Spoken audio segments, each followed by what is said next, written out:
Hello बच्चों। तो देखो हम बात कर रहे थे कोऑर्डिनेशन कंपाउंड्स में किस तरीके से हम CFSE कैलकुलेट करते हैं। CFSE का फार्मूला शायद थोड़ा सा डिस्टर्ब हो गया था। एक बार ये करेक्शन कर लो। अगर आपने चेक करो, यही वाला फार्मूला है ना CFSE ऑक्टाहेड्रल में। तो CFSE का जो फार्मूला है -0.4 delta O into number of electrons in T2G, क्योंकि T2G में इलेक्ट्रॉन भरेंगे तो एनर्जी घटेगी, तो एनर्जी इज रिलीज्ड। तो शायद ये मैंने EG लिख दिया था, करेक्शन कर लो।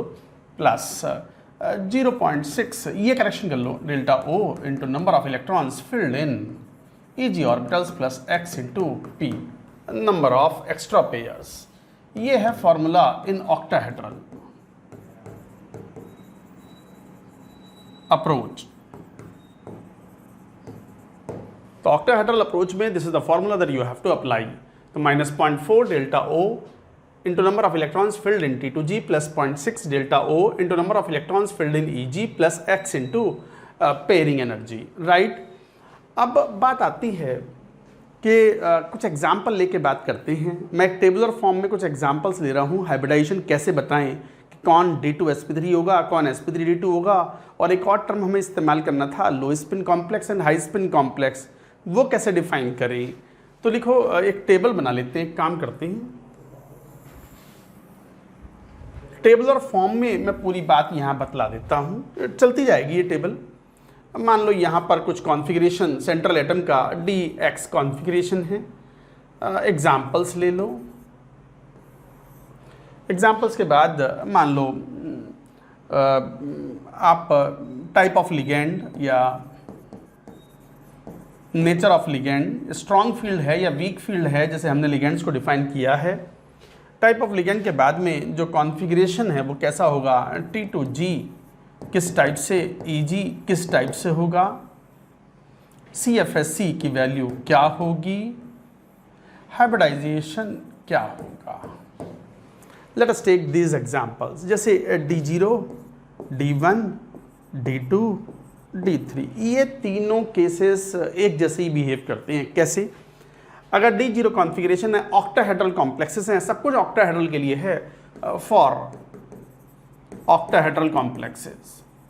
ये थ्योरी नहीं है, ये तो मैं क्वेश्चंस करा रहा हूँ, एग्जांपल्स हैं ये अलग अलग ऑक्सीडेशन नंबर के, depending upon the nature of ligands for octahedral complexes. और सब कुछ 3D के बारे में बात कर रहे हैं, of 3D metal.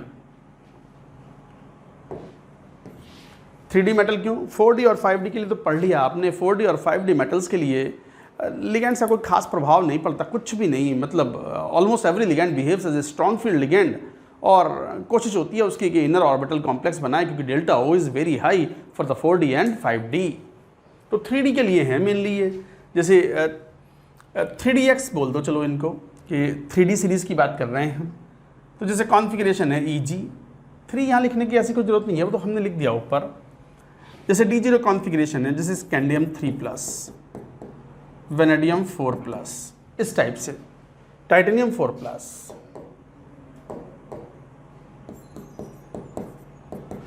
Scandium 3+, titanium 4+, type of ligands कोई प्रभाव ही नहीं पड़ता, कोई है ही नहीं। इलेक्ट्रॉन अंदर के D ऑर्बिटल खाली हैं तो बाहर वाले इस्तेमाल नहीं होंगे। N-1D वाले खाली हैं तो ND वाले इस्तेमाल नहीं होंगे। मैंने कहा भी था, हाइब्रिडाइजेशन में वो एटॉमिक ऑर्बिटल पार्ट लेते हैं सेंट्रल एटम के हाइब्रिडाइजेशन में जिनकी एनर्जीज़ कम हो। तो ऑब्वियसली कम की एनर्जीज़ कौन सी होगी? 3D की होगी, 4D वाले इस्तेमाल नहीं होंगे। तो 3D का मतलब ये हुआ कि T2G 0 0 0, EG 0 0, CFSE भी 0 है, 0 ऐसे लिख लो। एंड हाइब्रिडाइजेशन अंदर के 2 D ऑर्बिटल खाली हैं, 2 क्या 5 खाली हैं, तो फिर तो हाइब्रिडाइजेशन क्या D2sp3 होगा, ये सपोर्टिव है। And this is inner orbital complex.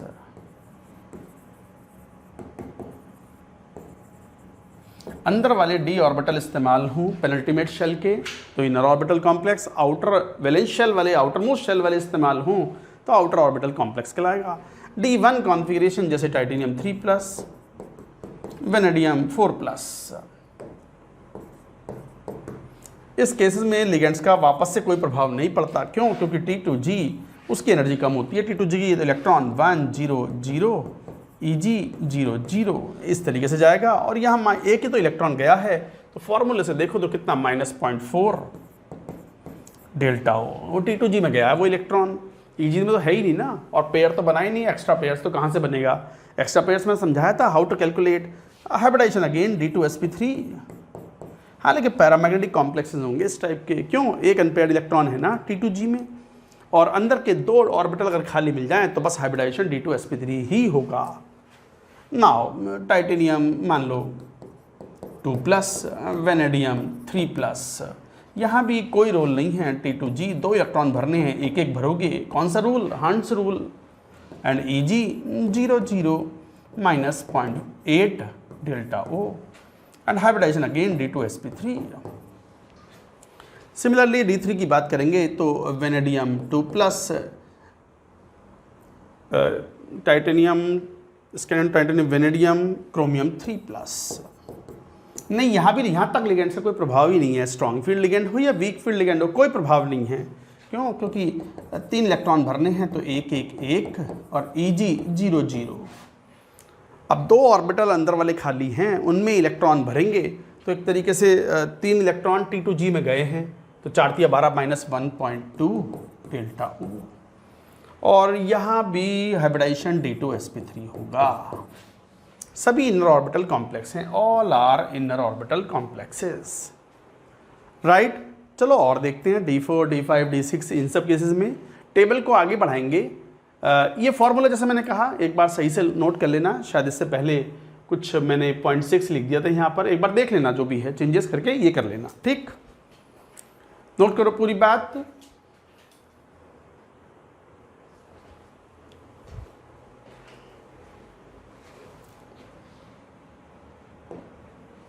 Now इसी टेबल को कंटिन्यू करते हुए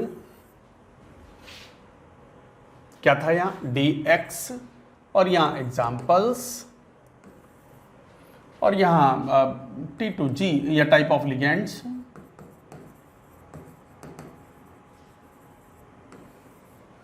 और यहाँ पर T2G किस तरीके का कॉन्फ़िगरेशन होगा, CFSE एंड हाइब्रिडाइजेशन।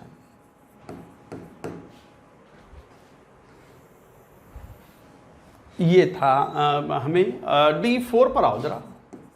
अब D4 है, अब एग्जाम्पल्स, एग्जाम्पल्स का मतलब मैं शॉर्ट में कई बार ऐसे लिख देता हूँ,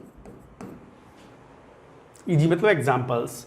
D4 कॉन्फ़िगरेशन में जैसे मान लो titanium, vanadium, scandium, titanium, vanadium, chromium 2+ भी ले सकते हो, मैंगनीज 3+, या फिर इस टाइप के एग्जाम्पल, या क्रोमियम 2+, इस टाइप के एग्जाम्पल्स ले सकते हैं।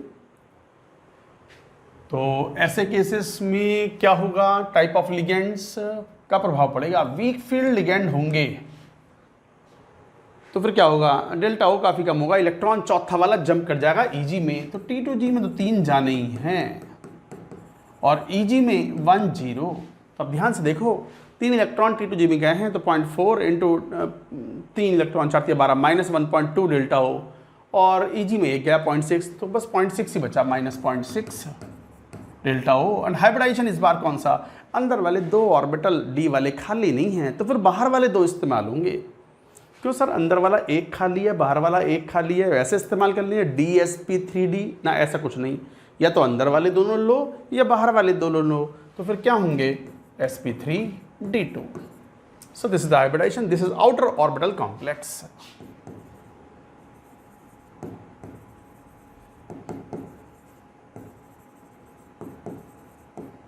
आउटर ऑर्बिटल कॉम्प्लेक्स है ये। अच्छा, D5 D6, D5 में जैसे Mn2+, और जैसे आयरन F3+, इस टाइप के एग्जाम्पल। इसमें वीक फील्ड लिगेंड भी तो रह गया स्ट्रॉन्ग फील्ड के साथ साथ। 1 मिनट, इसको रुको।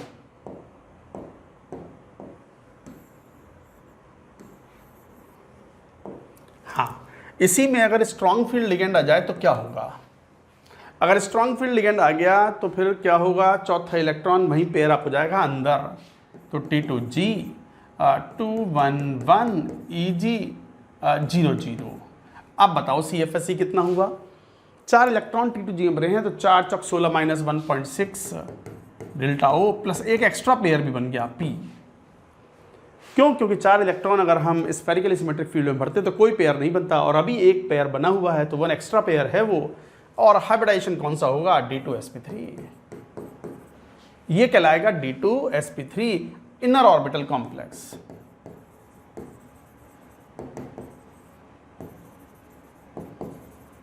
कट तो नहीं गया राइट साइड में? जरा चेक कर लेते हैं।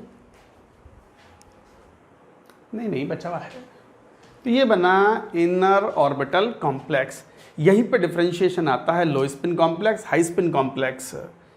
इस वाले को sp3d2 को हम लो स्पिन हाई स्पिन कॉम्प्लेक्स बोलेंगे, क्योंकि स्पिन मैग्नेटिक मोमेंट काफ़ी ज़्यादा है, अनपेयर्ड इलेक्ट्रॉन्स ज़्यादा हैं। यहाँ पर आपने पेयरिंग करवा दी, और पेयरिंग अगर हो जाए तो उसे बोलते हैं इनर ऑर्बिटल कॉम्प्लेक्स। तो है ही है, क्योंकि अंदर वाला डी इस्तेमाल हुआ है। लो स्पिन कॉम्प्लेक्स भी बोलते हैं इसको। हालांकि लो स्पिन हाई स्पिन जब भी डिफाइन होता है जब दोनों पॉसिबिलिटीज़ हों, depending upon the nature of the ligands used. चलो बाद में डिफाइन करते हैं लो स्पिन हाई स्पिन को। टेबल पूरी कंप्लीट कर लेते हैं पहले। ये हो गया D4। चलो D5 पर आओ। D5 पर जैसे मैंगनीज 2+ एंड और आ जाओ, ये क्रोमियम 2+ नहीं था, आयरन था ये।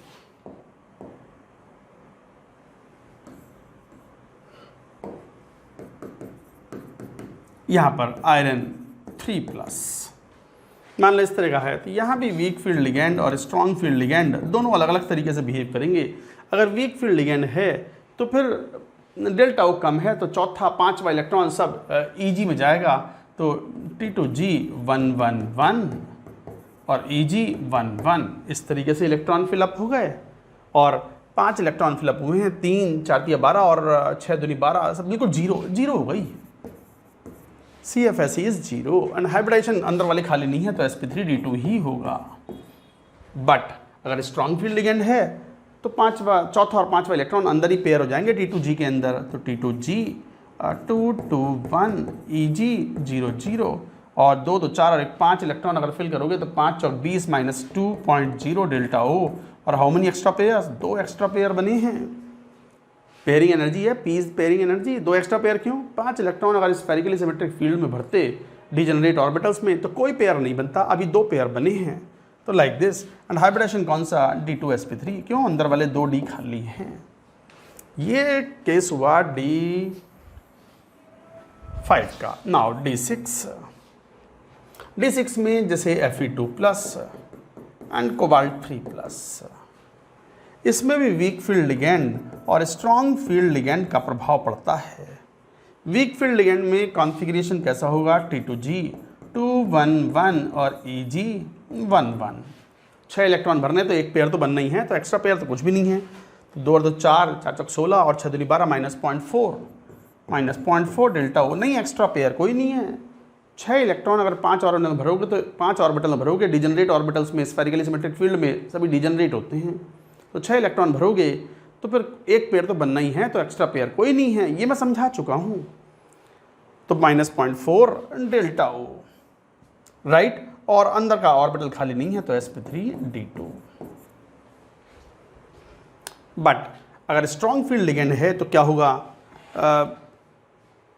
6 इलेक्ट्रॉन हैं, पहला दूसरा तीसरा तो T2G में जाएंगे, चौथा 5वां 6वां भी वहीं पेयर अप हो जाएंगे, क्योंकि पेयरिंग एनर्जी काफ़ी ज़्यादा है, ऊपर जंप नहीं करेंगे। तो T2G 222 Eg 00। तो बच्चे यहाँ से अगर देखोगे तो 6 इलेक्ट्रॉन पूरे भरे हैं T2G में, तो 6 चौक 24 माइनस 2.4 डेल्टा O। और how many extra pairs? 2 extra pairs. क्यों? 6 इलेक्ट्रॉन अगर भरते स्फेरिकली सिमेट्रिक फील्ड में तो एक पेयर तो बनता ही, अभी 3 बने हैं तो 2 एक्स्ट्रा बने हैं। और हाइब्रिडाइजेशन कौन सा? D2sp3 इनर ऑर्बिटल कॉम्प्लेक्स, या लो स्पिन कॉम्प्लेक्स भी बोलते हैं। लो स्पिन हाई स्पिन कहाँ डिफाइन करते हैं? I will tell. ये हुआ D6 का केस। हालांकि कुछ एक्सेप्शंस भी होते हैं, आएंगे उन एक्सेप्शंस पे। ये एग्जाम्पल से तो ले रहे हैं हम, ठीक है। अगली स्क्रीन पर चलेंगे, नोट करो पूरी बात बच्चों।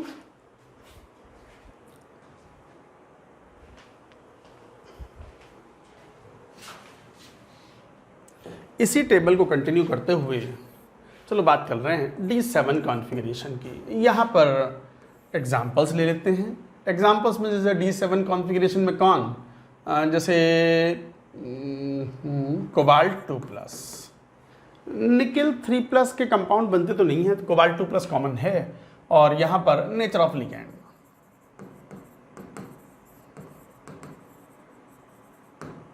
लिखने की जरूरत नहीं है। चलो, नेचर ऑफ लिगैंड में weak field ligand, strong field ligand, और साथ ही साथ किस तरह कॉन्फ़िगरेशन होगा T2G देख लेंगे इसमें। तो वीक फील्ड लिगैंड में अगर 7 इलेक्ट्रॉन भरने हैं तो T2G 2 2 1 और Eg 1 1।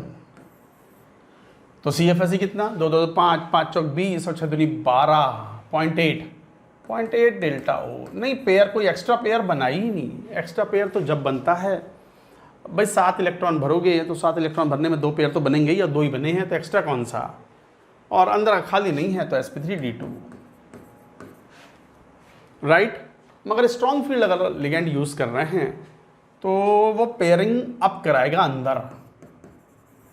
अंदर कराएगा, तो 2 2 2 और Eg 1 0। ये फंस गया थोड़ा सा केस। T2G 2 2 2 Eg 1 0। अंदर पेयरिंग कराने का पर्पस यही था कि अंदर के 2 d ऑर्बिटल खाली हो जाएं, तो बस D2sp3 हाइब्रिडाइजेशन हो जाए, अंदर के d ऑर्बिटल इस्तेमाल कर रहे हैं, इनर ऑर्बिटल कॉम्प्लेक्स बन जाए। बट यहाँ एक इलेक्ट्रॉन फंस गया Eg में। तो अब इस इलेक्ट्रॉन को क्या करें, इस इलेक्ट्रॉन को कोई स्ट्रॉन्ग फील्ड लिगैंड, हल्का फुल्का स्ट्रॉन्ग फील्ड लिगैंड, एक्सेप्शंस यहीं आते हैं मेनली, हल्का फुल्का नहीं। जो बहुत स्ट्रॉन्ग फील्ड लिगैंड है वो इस इलेक्ट्रॉन को, जहां भी अंदर तो कोई ऑर्बिटल खाली है नहीं वरना वहां ट्रांसफर करा देते, ये कहीं बाहर ट्रांसफर करवा देगा इस इलेक्ट्रॉन को, और बाहर ट्रांसफर करा देगा तो 2 अंदर के ऑर्बिटल खाली हो जाएंगे, तो हाइब्रिडाइजेशन हो जाएगा D2sp3। और CFSE तो कैलकुलेशन उसी बेसिस पे करते हैं जैसे ये है, क्योंकि बाहर इलेक्ट्रॉन भी जाएगा तो Eg के इक्विवेलेंट ही उसकी एनर्जी मान लेते हैं। तो 6 चौक 24 और ये 0.6, 24 मतलब 2.4, 0.6 उसमें ऐड करो तो -1.8 delta O plus extra pairs, 2 तो बनने थे, 3 बने हैं तो 1 P ये बना, और ये इलेक्ट्रॉन ट्रांसफर होगा बाहर में।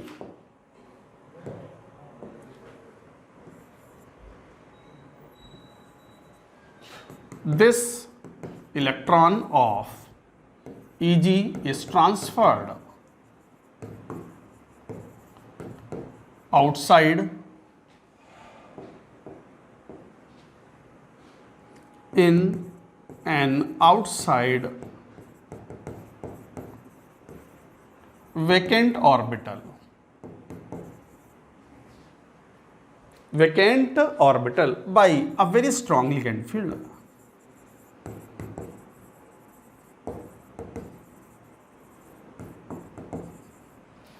Very strong ligand field.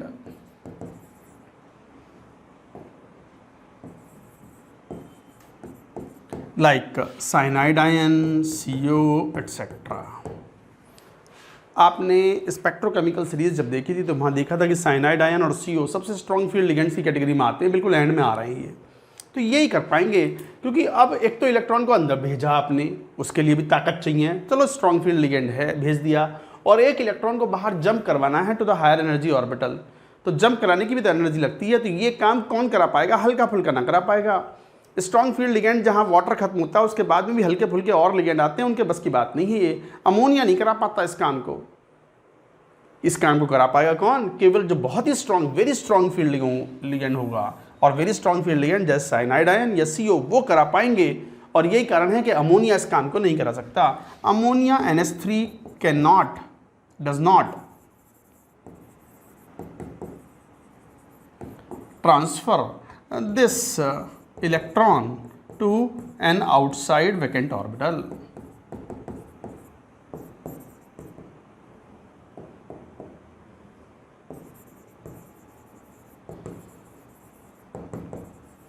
Outside vacant orbital में अमोनिया इसको ट्रांसफर नहीं करवा पाता, यही कारण है, दैट्स वाई एक्सेप्शंस।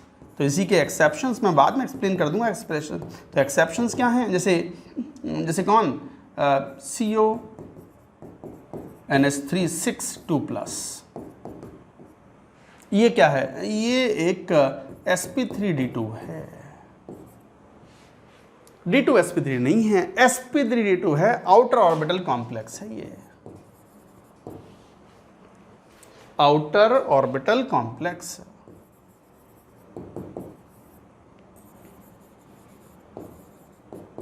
तो ये एक आउटर ऑर्बिटल कॉम्प्लेक्स है, D7 कॉन्फ़िगरेशन है। एक्सेप्शंस में पढ़ेंगे अलग से, मैं तो एग्जांपल दे रहा हूँ। अमोनिया में इतनी ताकत नहीं है कि वो अंदर इलेक्ट्रॉन ट्रांसफ़र भी कर दे और साथ ही साथ एक इलेक्ट्रॉन जो Eg में फंसा रह गया था इसको बाहर ट्रांसफ़र कर दे और अंदर के दोनों d ऑर्बिटल खाली करा करके D2 sp3 हाइब्रिडेशन करवा दे। ऐसा कर नहीं पाता, अमोनिया नहीं कर पाता। ये ताकत साइनाइड या CO जैसे लिगेंड्स में ही होती है। तो इसलिए बड़ा अलग सा केस था ये, that we had to see. तो ये D7 था, इंपॉर्टेंट केस था, you have to remember. Exceptions आएंगे इसमें, मैं एक्सेप्शंस अलग से बता दूंगा। अब बात आती है D8 कॉन्फ़िगरेशन की, D9, D10, इनमें लिगेंड से कोई प्रभाव ही नहीं पड़ता। जैसे एग्जांपल्स में अगर देखें तो जैसे निकेल 2+, यहाँ कोबाल्ट कॉपर 2+, यहाँ कॉपर प्लस Zn2+, और इसमें लिगेंड्स का कोई प्रभाव ही नहीं है।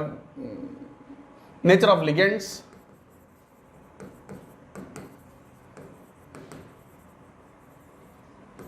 नहीं, कोई प्रभाव नहीं, कोई प्रभाव नहीं, कोई प्रभाव नहीं। क्यों, D8 कॉन्फ़िगरेशन है, 8 इलेक्ट्रॉन कहाँ, एक इलेक्ट्रॉन को पेयर ऑफ D7 में एक इलेक्ट्रॉन को अंदर भेजना और एक को बाहर भेजना, इसी में पसीने छूट गए, अच्छे न कर पा रहे, बस बड़े गिने चुने हैं, तो 2 इलेक्ट्रॉन तो कभी आउटसाइड ट्रांसफ़र नहीं होंगे।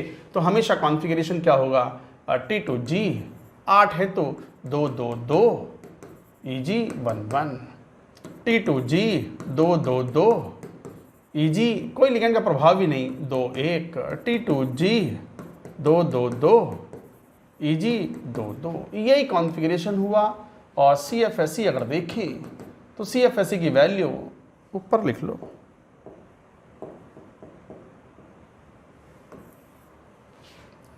CFSE की वैल्यू अगर देखें तो CFSE जो हो गया यहाँ 6 चक 24 और 6 दूनी 12 -1.2 डेल्टा O, 24 और 6 18 तो मतलब 0.6 डेल्टा O, और ये तो जीरो ही हो गया, 6 गुणा 0.4 2.4, और ये 4 इंटू 0.6 6 चक 24 2.4 जीरो हो गया।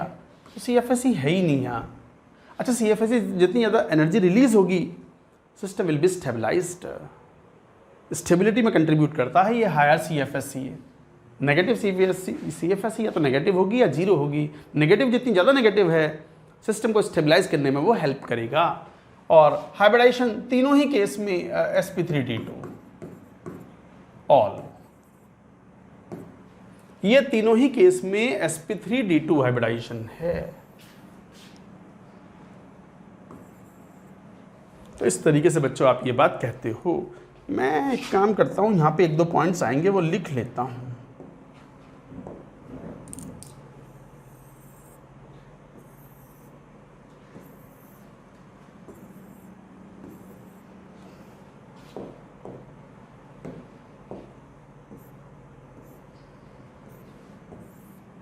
ठीक है ना, एज ए नोट करके।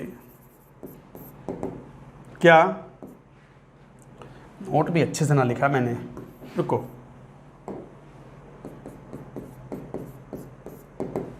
क्या इन ऑक्टाहेड्रल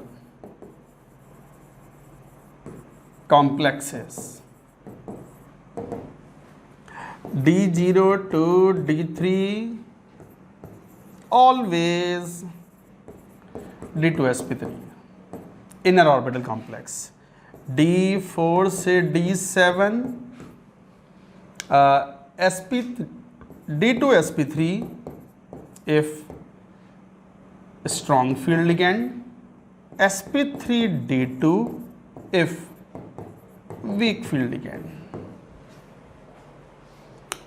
तो वीक फील्ड लिगेंड है, स्ट्रॉन्ग फील्ड लिगेंड है तो अंदर पेयर करा देगा, अंदर पैर करवा करके खाली करवा देगा ऑर्बिटल्स को, और खाली करवाने के बाद D2sp3 हाइब्रिडाइजेशन हो जाएगा। और D8 to D10 नहीं, लिगेंड से कोई प्रभाव ही नहीं पड़ता, ऑलवेज sp3d2, नो, इसमें नो प्रभाव, ligands does not.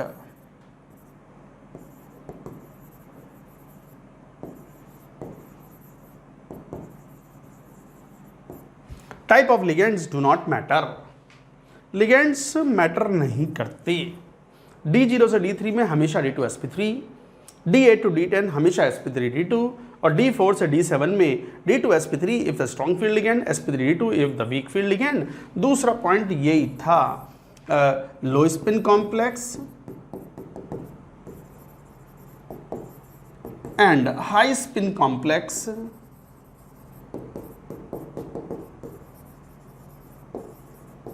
terms are used for D4 to D7 configuration when both possibilities do exist। जब दोनों पॉसिबिलिटीज एग्जिस्ट करती हैं D2sp3 की भी और sp3d2 की भी, तब हम लो स्पिन और हाई स्पिन डिफाइन करते हैं। ऐसे में लो स्पिन कौन, जहाँ पर स्पिन मैग्नेटिक मोमेंट घट गया हो, अनपेयर्ड इलेक्ट्रॉन कम हो, मतलब D2sp3। तो ऐसे में जैसे ये वाला तो कहलाएगा, यही बता देता हूँ, D2sp3 में आपने पेयरिंग कराई है, तो पेयरिंग कराने से नंबर ऑफ अनपेयर्ड इलेक्ट्रॉन्स कम हो गए, स्पिन मैग्नेटिक मोमेंट कम हो गया, तो लो स्पिन कॉम्प्लेक्स।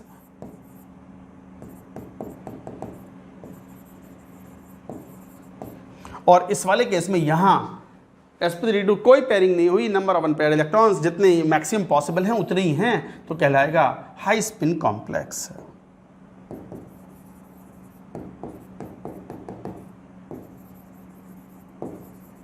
ये low spin high spin terminology is applicable, is defined only in case of D4 to D7। ये पहले केस में D0 से D3 वाले में हमेशा D2sp3 है, इसमें लो spin high spin term define नहीं होता। इसको बस इनर ऑर्बिटल कॉम्प्लेक्स बोलोगे, लो स्पिन नहीं बोलोगे। हर D2sp3 लो स्पिन नहीं होता। लो स्पिन जब ही कहलाएगा जब दोनों पॉसिबिलिटीज हों, depending upon the nature of the ligands और वट एवर फैक्टर्स। तो बच्चों ये कुछ एग्जाम्पल्स थे, ये थोड़ा ध्यान रखने वाले थे। ये टेबल अपने आप में बड़ी इंपॉर्टेंट है, यू शुड रिमेंबर। कुछ एक्सेप्शंस हैं that you should understand. Note करो पहले पूरी बात यहाँ तक की।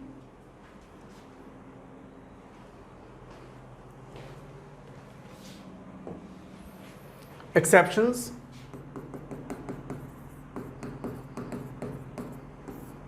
ये एक्सेप्शंस बड़े इंपॉर्टेंट हैं, इनको ध्यान रखना। जैसे पहला तो यही कि ammonia acts as a weak field ligand for with cobalt 2+, iron 2+, manganese 2+। जैसे क्या, CONS3 6 2+, D7 configuration, FeNS3 6 2+, D6 configuration, और कौन, MnNS3 6 2+, D5 configuration। इन सभी केसेस में लोअर ऑक्सीडेशन स्टेट में एक पॉइंट ये भी था कि लोअर ऑक्सीडेशन स्टेट होगी तो जनरली लिगेंड्स जो हैं वो वीक फील्ड की तरह बिहेव करते हैं, और स्ट्रॉन्ग हायर ऑक्सीडेशन स्टेट में even the weak field ligand starts behaving as a strong field ligand. तो एक तरीके से ये सभी कॉम्प्लेक्सेस याद रखना है, these are very important, you have to remember all sp3d2 outer orbital complex, क्योंकि D7 है, D5 है, D6 है, all high spin complex.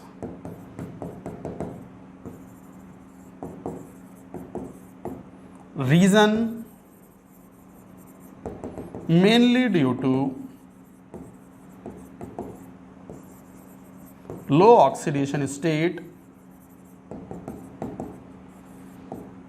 Of central metal.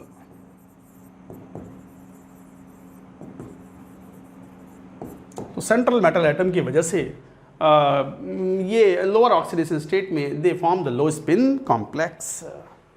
दूसरा इंपॉर्टेंट जो था ये था कि विद कोबाल्ट 3+, हालांकि ये मैंने लिखवा दिया था, बड़ा इंपॉर्टेंट है, वेरी इंपॉर्टेंट। एक्सेप्शन सब इंपॉर्टेंट है, इंपॉर्टेंट, वेरी इंपॉर्टेंट। कितनी बार लिखूं बताओ? तो विद कोबाल्ट 3+, जैसे C2O4 2- H2O etcetera acts as weak strong field ligand SFL। So तो इसका मतलब, जैसे क्या मतलब हुआ इसका?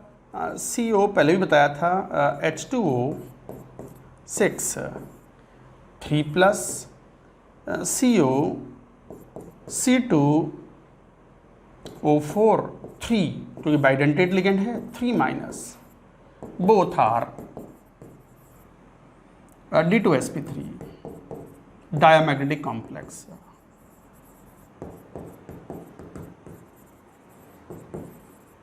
डायमैग्नेटिक कॉम्प्लेक्स हैं, D6 कॉन्फ़िगरेशन है इनमें, central atom D6 configuration. D6 में कॉन्फ़िगरेशन क्या है इनका? T2G 222 EG 00। समझ में आ गई बात? तो इस तरह कॉम्प्लेक्सेस होते हैं, तो ये कहलाते हैं इनर ऑर्बिटल कॉम्प्लेक्स में। हालांकि बाकी फ्लोराइड आयन के साथ ये आउटर ऑर्बिटल कॉम्प्लेक्स है। जैसे यहाँ देखो, अगली स्क्रीन पर चलते हैं। जैसे COF6 3-, भले ही +3 ऑक्सीडेशन स्टेट में है और D6 कॉन्फ़िगरेशन है, बट sp3d2 है, ये D2sp3 नहीं है, आउटर ऑर्बिटल कॉम्प्लेक्स। और high spin complex, high spin भी करेंगे इसको, high spin complex, high spin complex. और जैसे CO H2O थ्राइस और F3, ये भी हाई स्पिन कॉम्प्लेक्स है, sp3d2 ही है, ये भी sp3d2 ही है। तो 3 वाटर हैं, हालांकि वाटर इसमें स्ट्रॉन्ग फील्ड लिगेंड की तरह बिहेव कर रहा था, बट 3 फ्लोराइड जो है वो वीक फील्ड लिगेंड हैं, और वाटर भी है तो वैसे वीक ही, बट कोबाल्ट 3+ के साथ में वो स्ट्रॉन्ग की तरह बिहेव कर रहा था जब सारे के सारे वाटर थे। ये भी याद रखना है कि sp3d2 है, ये भी इंपॉर्टेंट एग्जाम्पल याद रखें। तीसरा एक्सेप्शन ही तो पढ़ रहे थे। तीसरा वाला एक्सेप्शन मैंने बताया था कि with the high oxidation state of the central atom even the weak field ligands behave as strong field ligands. जैसे ये एग्जाम्पल था NiF6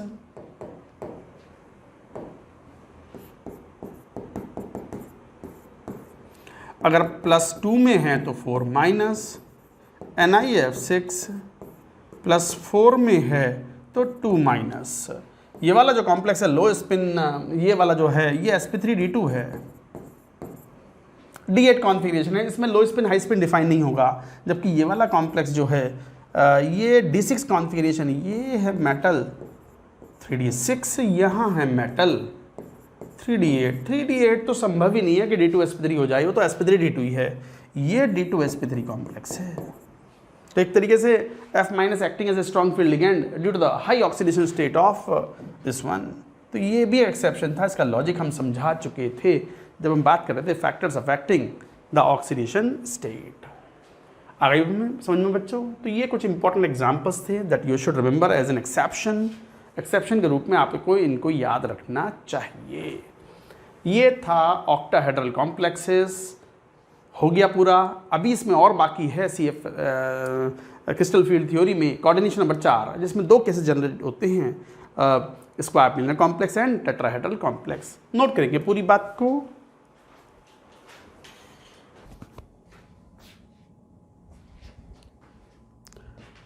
चलो भाई बच्चों, अब बात करेंगे कोऑर्डिनेशन नंबर 4 की, जिसमें 2 केसेस हैं, tetrahedral complexes and square planar complexes. तो नेक्स्ट स्क्रीन पर चलते हैं। CN4 tetrahedral approach of ligands.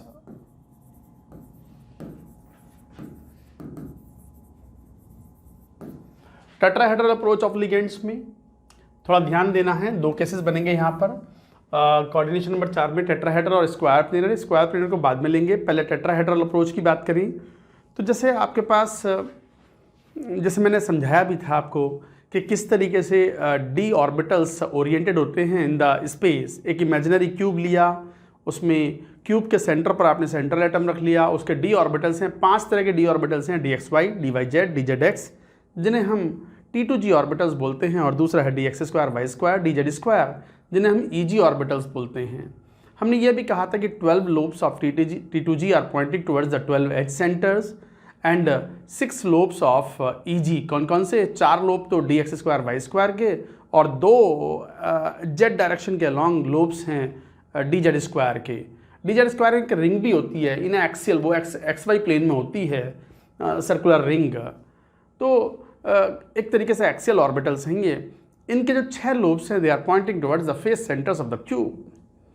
अब बात आती है कि we are talking about the approach of ligands. 4 ligands approaching tetrahedrally. Tetrahedrally मतलब at what angle they will approach? 109 degree 28 minute. So 109 degree 28 minute का मतलब ये हुआ कि इस तरह की अप्रोच हो जाएगी। मान लो ये एक आपने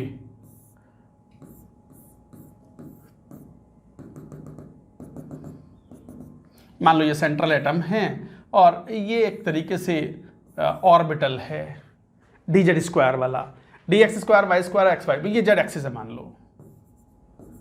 तो एक लिगेंड तो यहाँ से अटैक करेगा ऑल्टरनेट कॉर्नर से, एक यहाँ से अटैक करेगा, एक यहाँ से अटैक करेगा, और एक इस वाले कॉर्नर से जो बैक साइड से तो अटैक करेगा। जरा देखना, ये सेंट्रल एटम है, ये अटैक मारता हुआ आया, ये अटैक मारता हुआ आया। What is this angle? थोड़ा सा इमेजिन भी करो कितना एंगल होता है। टेट्राहेड्रल एंगल कितना होता है? 109 डिग्री 28 मिनट। और एक तरीके से dz स्क्वायर का जो लोब है, it is bisecting this angle, it is bisecting this angle. तो फिर एक तरीके से ये वाला जो एंगल है अप्रोच का, वो कितना हुआ? 109 डिग्री 28 मिनट का आधा। क्या वैल्यू हो गई है? दिस वैल्यू इज कितना? 54 डिग्री, 4 दूनी 8, और ये हो गया 44 मिनट। 14 और 30, 44, तो 54 degree, 54 degree and 44 minute is the angle of the approach of the tetrahedral approach of the ligands with the EG orbitals lobe.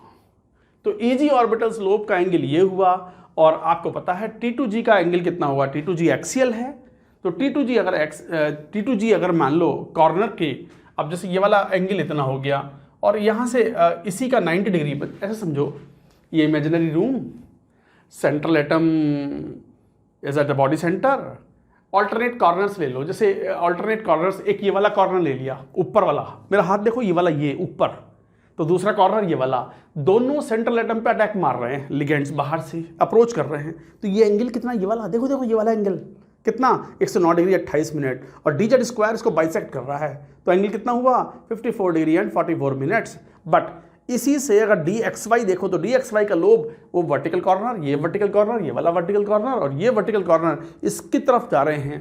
तो वो जो लिगेंड्स आ रहा है कॉर्नर से, ऊपर वाले इस वाले कॉर्नर से, ये आया वर्टिकल से एंगल 54 डिग्री एंड 44 मिनट्स। तो हॉरिजॉन्टल से जहां dxy का लोब है, कितना एंगल? 90 माइनस 54। 90 माइनस 54 का मतलब ये हो गया कि वो जो वर्टिकल एज है, इस एज से जो एंगल निकल के आएगा, वो एंगल जो होगा 90 में से घटा देंगे, वो एंगल होगा, and that is angle faced by T2G orbital. इसका मतलब T2G faces greater repulsion.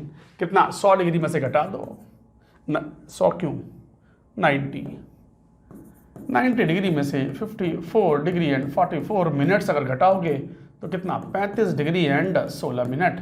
This is the angle faced by, angle faced by कौन से? T2G lobes. इसका मतलब who faces greater repulsion? T2G faces greater repulsion than EG in tetrahedral approach। Repulsion दोनों face कर रहे हैं, टेट्राहेड्रल अप्रोच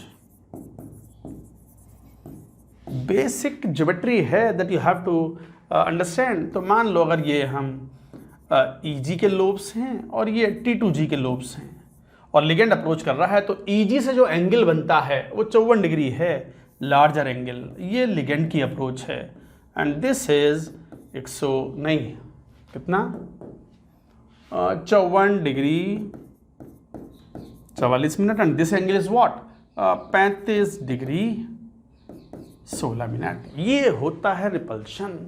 और diagram कैसा बनेगा ये इंपॉर्टेंट है, तो ध्यान रखना है किस तरीके से अप्रोच हो रहा है। 4 लिगेंड्स अप्रोच कर रहे हैं।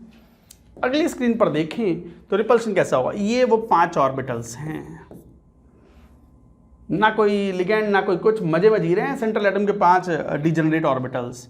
बट अगर स्फेरिकल सिमेट्रिक फील्ड अप्लाई करते तो पांचों की एनर्जी बराबर मात्रा से बढ़ जाती। बट अभी टेट्राहेड्रल अप्रोच अप्लाई कर रहे हैं, तो टेट्राहेड्रल अप्रोच का मतलब ये हुआ कि T2G वालों पर रिपल्शन ज़्यादा लग रहा है, तो रिपल्शन रिलेटिवली ये बारी सेंटर हुआ।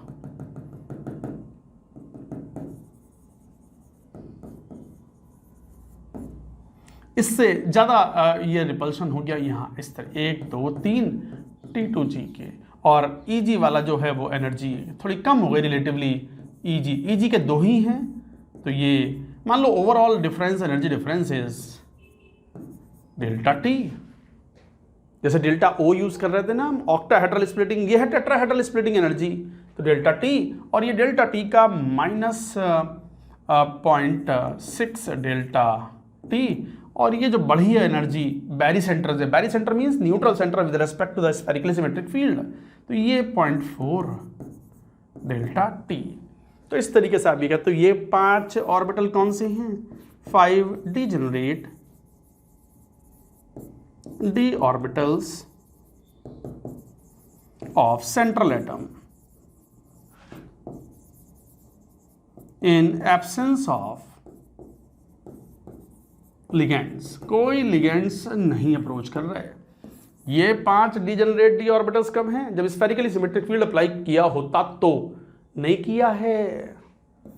तो 5 degenerate d orbitals in spherically symmetric field।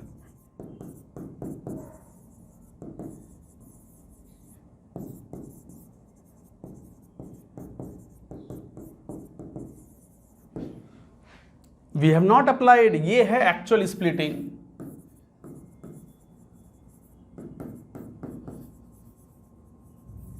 in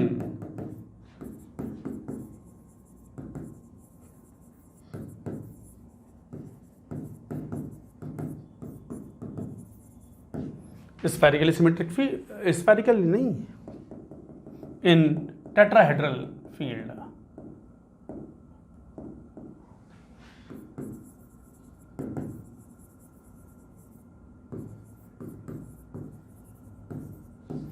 इस तरीके से आप ये कहते हो।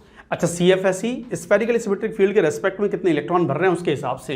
हालांकि CFSE के एक्सप्रेशन उतने इंपॉर्टेंट नहीं होते, अगर इंपॉर्टेंट है भी तो वो ऑक्टाहेड्रल में है, नॉट इन टेट्राहेड्रल। अच्छा, डेल्टा T है क्या, डेल्टा T इज टेट्राहेड्रल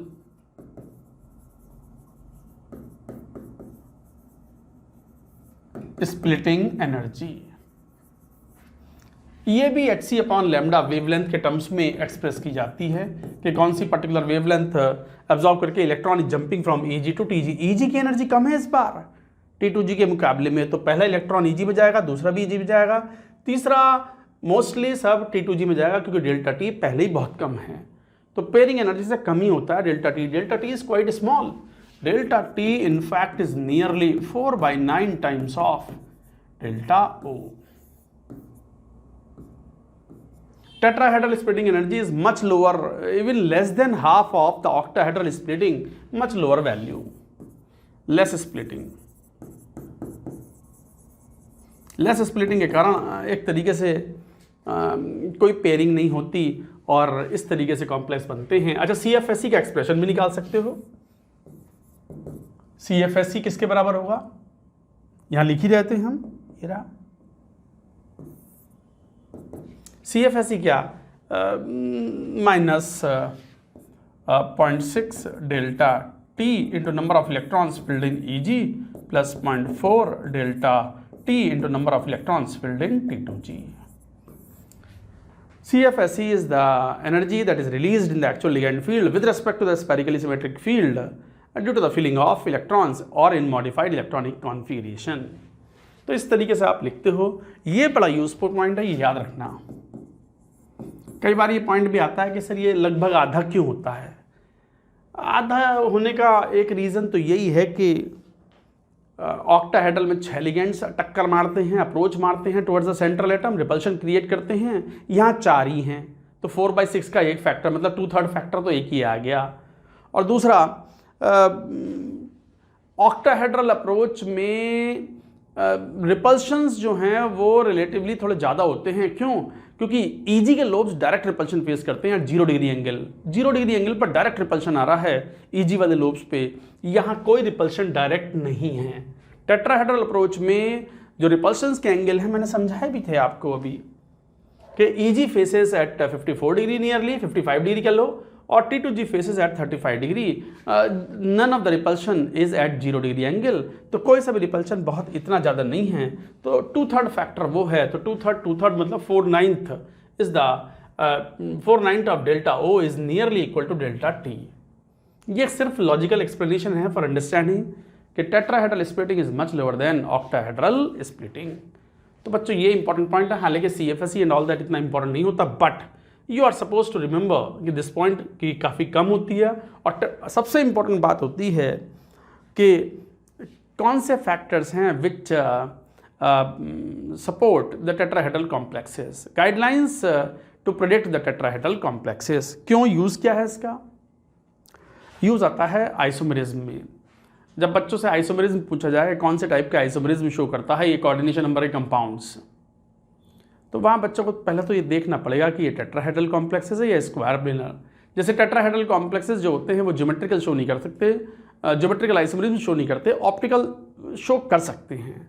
ऐसे स्क्वायर प्लेनर कॉम्प्लेक्स तो नाम से मालूम पड़ रहा है प्लेनर है, तो ऑलवेज प्लेन ऑफ सिमेट्री होगी, तो कभी ऑप्टिकल शो नहीं करेगा, ज्योमेट्रिकल इट में शो। तो जब यही ना पता होगा कि गिवन कॉम्प्लेक्स टेट्राहेड्रल है, स्क्वायर प्लेनर है, तो फिर तो हम फंस जाएंगे ना। कैसे बता पाएंगे कि ये कौन से टाइप की आइसोमेरिज्म शो करेगा? और ये क्वेश्चन अक्सर फंसाए जाते हैं जेईई एडवांस्ड में, अब तो मेन में भी आ जाते हैं। मेन का भी कोई कोई क्वेश्चन तो बढ़िया ही होता है, टफ होता है, एडवांस्ड के लेवल जैसा होता है उससे भी कई बार हैवियर साइड पे होता है, एक आध क्वेश्चन तो रखते ही है। तो कहने का मतलब बच्चों ये हुआ कि टेट्राहेड्रल कॉम्प्लेक्स या स्क्वायर प्लेनर कॉम्प्लेक्स में CFSE या उनके जो डायग्राम हैं ये तो जितने इंपॉर्टेंट हैं सो हैं, but the most important thing is that how to predict the complex is tetrahedral और the complex is square planar. चलो उसके बारे में बात करेंगे नेक्स्ट स्क्रीन पर। तो पहले यहाँ तक की बात नोट करो, note it down.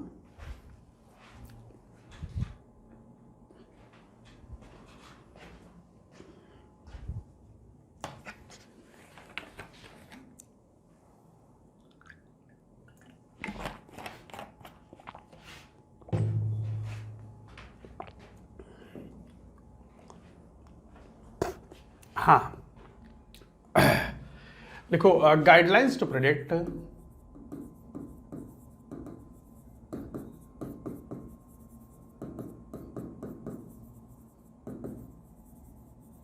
Tetrahedral complexes. मतलब टेट्राहेड्रल और स्क्वायर प्लेनर कोऑर्डिनेशन नंबर 4 है। टेट्राहेड्रल कौन सपोर्ट करेगा? लोअर ऑक्सीडेशन स्टेट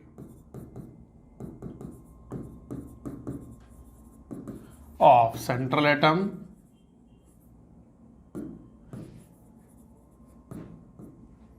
favors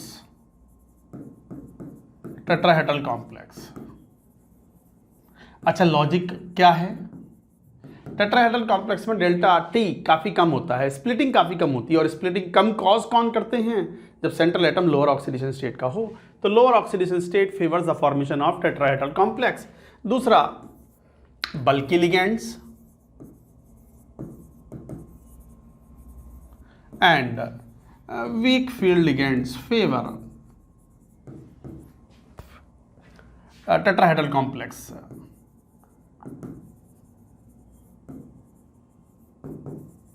क्यों बल्की लिगेंड? क्यों? अब दो पॉसिबिलिटी है कोऑर्डिनेशन नंबर 4 में, या तो टेट्राहेड्रल, और टेट्राहेड्रल में बॉन्ड एंगल होता है 109 डिग्री 28 मिनट, 110 डिग्री मान लो थोड़ी देर के लिए, अप्रॉक्सीमेटली 110 ही होता है, और स्क्वायर प्लेनर में एंगल होता है 90 डिग्री का, 90 डिग्री। अगर बल्कि लिगेंड्स हैं तो रिपल्शन मारते हैं, स्टेरिक रिपल्शन होता है, और स्टेरिक रिपल्शन के चलते सिस्टम अनस्टेबल हो जाता है, और सिस्टम चाहेगा कि स्टेबिलिटी मैक्सिमम हो, पोटेंशियल एनर्जी मिनिमम हो, तो रिपल्शन भी मिनिमम हो। तो अगर बहुत बल्कि नेचर के लिगेंड्स हैं तो they prefer the formation of tetrahedral complexes because the bond angle is high. तो इसका मतलब टेट्रा बल्कि लिगेंड जैसे कौन, for example PPH3, triphenyl phosphine, काफ़ी बल्कि लिगेंड है ये। अगर ये आ रहा है तो हैवी रिपल्शन मारता है, तो वो चाहेगा कि टेट्राहेड्रल में जाए ताकि बॉन्ड एंगल ज़्यादा हो, रिपल्शंस आपस में लिगेंड्स के बीच में कम से कम हो। D0 and D10 form tetrahedral complex. ये टेट्राहेड्रल कॉम्प्लेक्स ही बनाते हैं। D10 अंदर पेयरिंग हो ही नहीं सकती, संभव ही नहीं है, D10 पूरा भरा हुआ है तो D तो काम में आएंगे ही नहीं ना भाई। दो ही तो मेन पॉसिबिलिटी थी। कौन सी? टेट्राहेड्रल कॉम्प्लेक्स की कॉमन पॉसिबिलिटी इज sp3, और स्क्वायर प्लेनर की पॉसिबिलिटी होती है DsP2 भाई इन जनरल।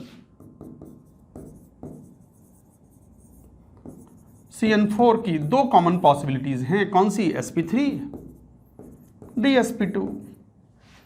sp3 तो वैलेंस शेल के हैं, NS प्लस NP3, और ये कौन है? NS प्लस NP3, और ये कौन है?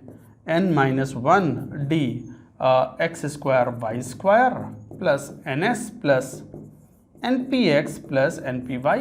पता है आपको, considering z axis to be the internuclear axis. तो ये NS और NP3 है, और ये DsP2 है, N-1 dx² y² वाला। यही दो। एक और पॉसिबिलिटी है टेट्राहेड्रल वाली D3S, वो D0 कॉन्फ़िगरेशन में पाए जाते हैं, तो D0 भी हमने इंक्लूड कर लिया टेट्राहेड्रल में। अब अगर D10 कॉन्फ़िगरेशन है तो D10 का मतलब अंदर का d ऑर्बिटल तो किसी भी तरीके से खाली है ही नहीं, तो DsP2 तो संभव ही नहीं है, तो स्क्वायर प्लेनर कॉम्प्लेक्स तो बन ही नहीं सकता। तो D10 तो हमेशा क्या बनाएगा? टेट्राहेड्रल। D0 भी टेट्राहेड्रल बनाते हैं थ्रू D3S रूट। D3S मतलब dxy dyz and dzx orbitals. बताया था हमने इस बात को। अच्छा, examples of tetrahedral complexes.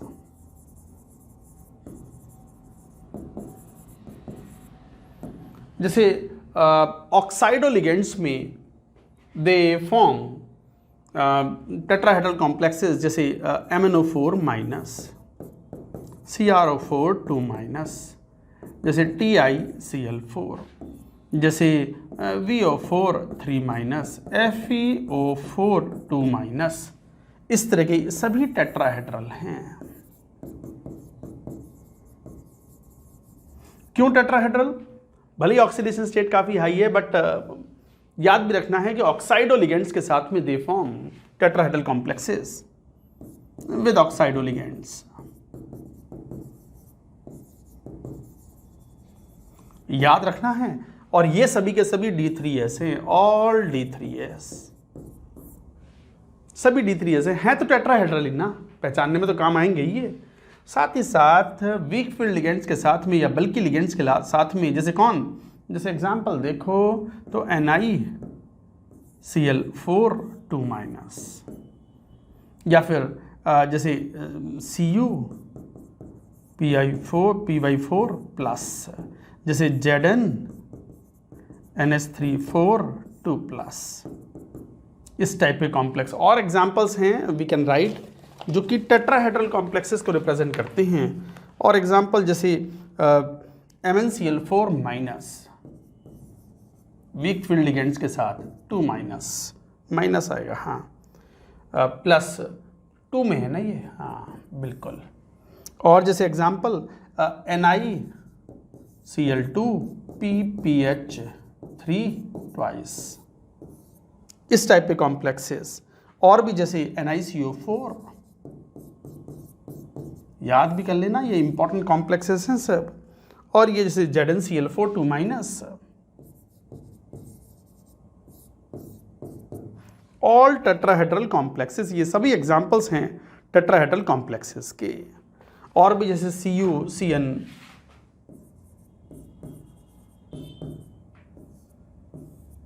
+1 oxidation state में है ये 3-, ये सभी tetrahedral, all are tetrahedral complexes.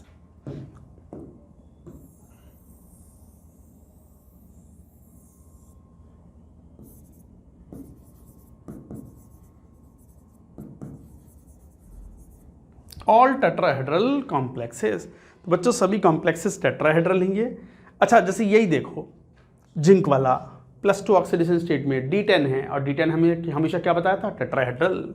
जैसे कॉपर +1 है टेट्राहेड्रल, कॉपर +1 है टेट्राहेड्रल। अच्छा, ये भले ही निकल +2 में है तो D8 कॉन्फ़िगरेशन है, बट D8 कॉन्फ़िगरेशन में चूंकि वीक फील्ड लिगेंड है, so it has got to be square, it has got to be tetrahedral.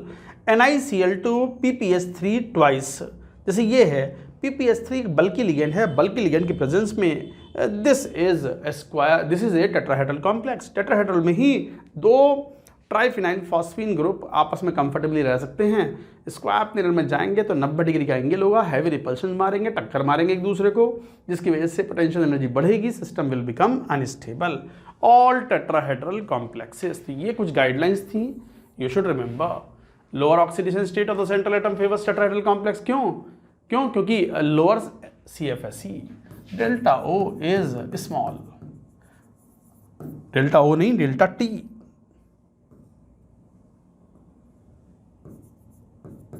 Tetrahedral splitting काफी कम होती है, और कम स्प्लिटिंग कौन कॉज करता है, वीक फील्ड लिगेंड्स या फिर lower oxidation state of the central atom. तो बच्चों ये थे वेरी वेरी इंपॉर्टेंट, मार्क करेंगे इसको, यही सबसे इंपॉर्टेंट बात है। Guidelines to predict tetrahedral complexes. Differentiate नहीं कर पाओगे टेट्राहेड्रल और स्क्वायर प्लेनर में तो क्वेश्चन फंसेगा। नोट करें पूरी बात। अब बात करेंगे square planar complex, another case of CN4।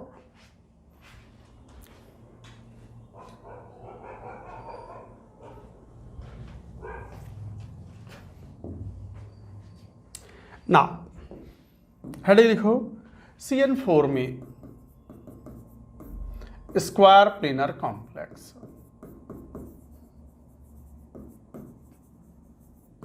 Square planar complex में जो हाइब्रिडाइजेशन होता है वो होता है DsP2। DsP2 hybridisation. अब बात आती है कि किस तरीके से हम इमेजिन करें और कैसा रिपल्शन बिहेवियर होगा on various d orbitals of the central atom when the 4 ligands square planar approach में जब आते हैं। स्क्वायर प्लेनर अप्रोच का मतलब 90 डिग्री पर 4 लिगेंड्स आ रहे हैं।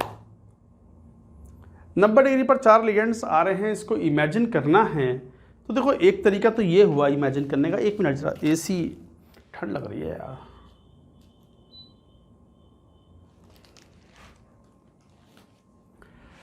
हाँ, तो मैं क्या बात बोल रहा हूँ, स्क्वायर प्लेनर अप्रोच की बात कर रहे हैं, तो मतलब 4 लिगेंड्स को अटैक करवाना, 4 लिगेंड्स से अटैक करवाना है टुवर्ड्स द सेंट्रल एटम। तो एक काम करो, ऑक्टाहेड्रल अप्रोच जो आपने पढ़ी थी उसी को इमेजिन करो।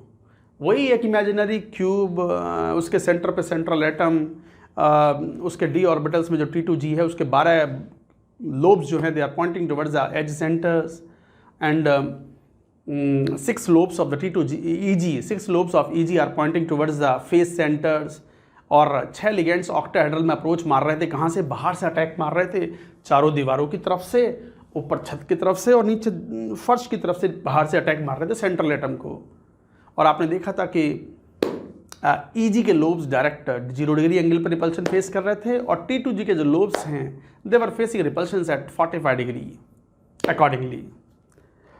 अब हमें 6 ना चाहिए, हमें 6 लिगेंड्स नहीं चाहिए, हमें 4 ही चाहिए। तो 4 लिगेंड्स अप्रोच कराने हैं, तो एक काम करो, वो DZ स्क्वायर के जो लोब्स हैं, जो 2 लिगेंड्स आ रहे हैं छत के सेंटर की तरफ से और फर्श के सेंटर की तरफ से, ये दोनों छत और फर्श वाला, हमने क्या कहा, ऑक्टाहेड्रल में 6 के 6 लिगेंड्स आ रहे हैं, 6 के 6 फेस सेंटर से, चारों दीवारें और छत और फर्श की तरफ से। छत और फर्श वाला जो लिगेंड है वो विड्रॉ कर लो। विड्रॉ कर लिए तो अब 6 की जगह कितने लिगेंड्स बचे? 4। और वो कहाँ से आ रहे हैं? वो 4 लिगेंड्स अटैक मार रहे हैं from all 4 walls of the room. मतलब इमेजिनरी क्यूब में चारों जो फेसेस हैं, छत और फर्श छोड़ करके, टॉप फेस और बॉटम फेस को छोड़ करके वहाँ से अटैक मार रहे हैं। और बताओ हैवी रिपल्शन कौन फेस करेगा? हैवी रिपल्शन, सबसे हैवी रिपल्शन, सबसे ज़्यादा जल्दी जो मरा कौन बेचारा, रिपल्शन किसने फेस किया? D x square Y square के लोब्स ने। D x square Y square के lobes directly 0 degree angle repulsion face करते हैं। डी जेड स्क्वायर सबसे ज़्यादा हैप्पी है। डी जेड स्क्वायर सोच रहा है कि मेरे पास जो 0 डिग्री का रिपल्शन लग रहा था मेरे लोब्स पर, वो लिगेंड ही हट गए, अटैकर ही हट गए, वो दोनों अटैक खत्म हो गए, तो रिपल्सन ही ना लग रहा, नहीं लग रहा होगा वो एक्स वाई डायरेक्शंस में जो फेस सेंटर से 4 लिगेंड्स आ रहे हैं 90 डिग्री का रिपल्शन लग रहा है। बट नहीं, थोड़ा रिपल्शन है तो सही, रिंग भी तो एक्स वाई प्लेन में है मेरे भैया। रिंग जो है डी जेड स्क्वायर की वो एक्स वाई प्लेन में है and that is facing repulsion. तो रिपल्शन काफ़ी घटते हैं बट इतने नहीं कि सबसे लोएस्ट हो जाएं, इतना भी नहीं। D x square Y square पर हैवीएस्ट रिपल्शन 0 डिग्री एंगल पर, डी एक्स वाई पर रिपल्शन 45 डिग्री के, डी जेड स्क्वायर पर 90 degree on lobes but 0 degree on ring, और डी एक्स जेड और डी वाई जेड पर रिपल्शन काफ़ी कम लगते हैं। डी एक्स जेड पर रिपल्शन 45 एंड 90 डिग्री के, डी वाई जेड पर भी रिपल्शन 45 एंड 90 डिग्री पर। तो सबसे कम रिपल्शन फेस करता है D x z d y z, उससे ज़्यादा रिपल्शन होता है डी जेड स्क्वायर पर, उससे ज़्यादा रिपल्शन है डी एक्स वाई पर, और हैवीएस्ट रिपल्शन लगता है D x square Y square पर। And the diagram is like this. तो 4 लिगेंड्स, 6 लिगेंड्स लग रहे थे ऑक्टाहेड्रल में, उसमें से 2 को विड्रॉ कर लिया हमने जो डी जेड स्क्वायर के लोब्स पर अटैक मार रहे थे। तो फिर 4 बचे कहाँ? Along the x axis y axis. तो 4 म्यूचुअली परपेंडिकुलर लिगेंड्स अप्रोच करते हैं तो d x square Y square heaviest repulsion face करता है। डायग्राम कुछ ऐसा था। ये 5 फ्री हैं, ना कोई लिगेंड्स ना कुछ, मजे में सो रहे हैं सब।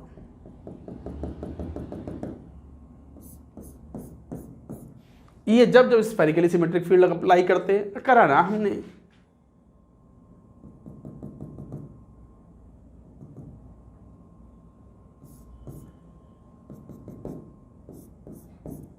ये जब ये T2G और ये EG जब ऑक्टाहेड्रल अप्रोच हम लगा देते डेल्टा O,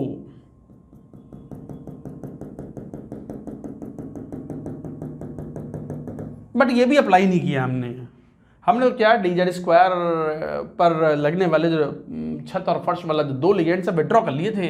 तो अब हैवीएस्ट रिपल्शन फेस करता है कौन?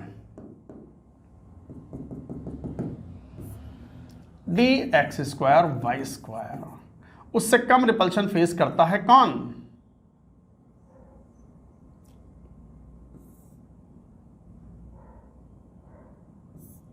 D z square. उससे थोड़ा ज्यादा रिपल्शन कौन फेस करता है? D x y. और सबसे कम रिपल्शन कौन फेस करता है?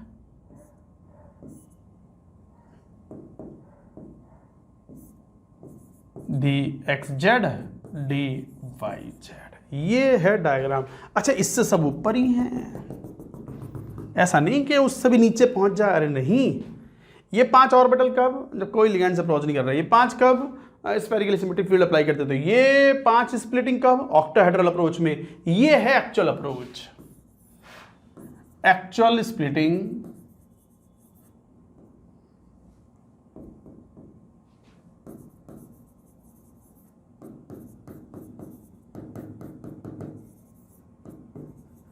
in a square planar approach.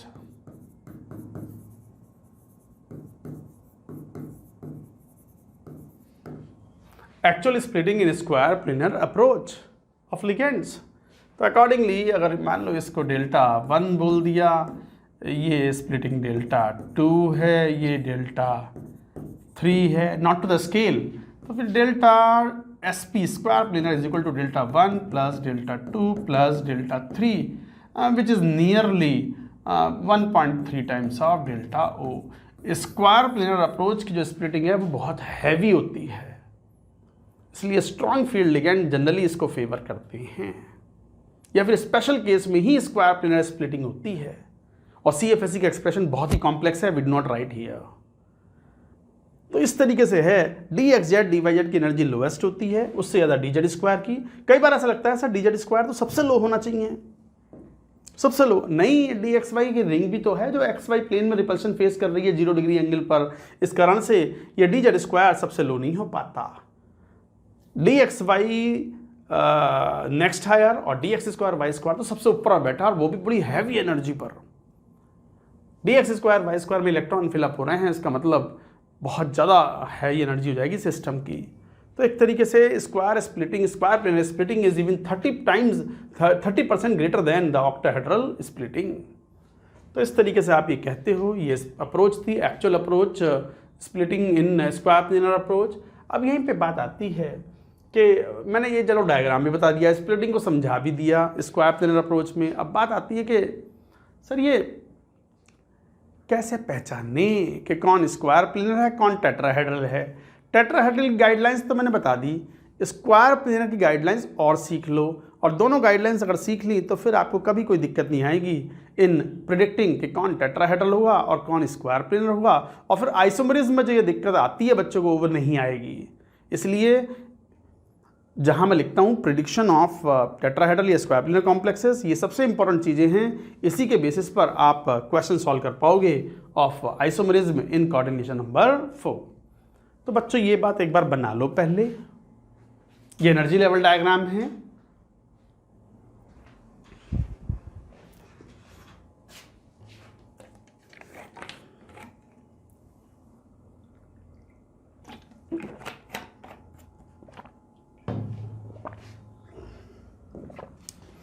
Guidelines to predict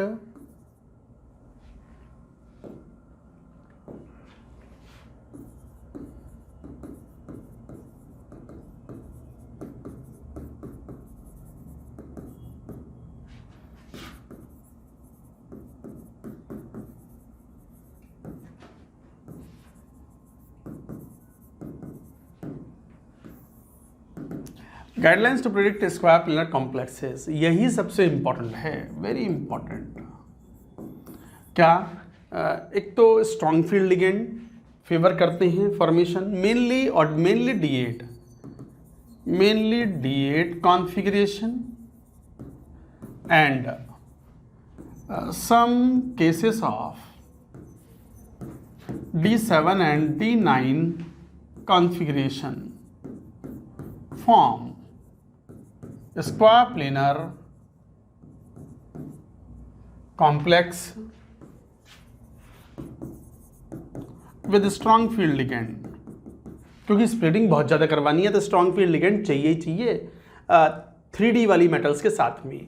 तो mainly D8 configuration and sometimes D7 and D9 form square planar complex with strong field ligand. क्यों? Because D8 configuration involves filling of lower energy orbitals